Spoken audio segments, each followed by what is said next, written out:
Hello everyone, in this video I will show you how to find barcode in Cash App to deposit money at Walgreens.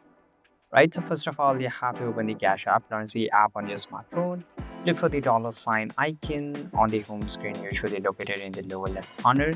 The option allow you to deposit cash at particular retailers including Walgreens.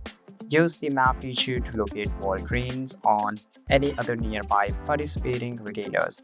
You can enter your address in the search bar to find the closest location. Once you have selected a location, you will see an option Generate a barcode for your deposit. Tap on it to display your unique barcode. Go to the store and inform the cashier that you want to load funds into your Cash App using your barcode.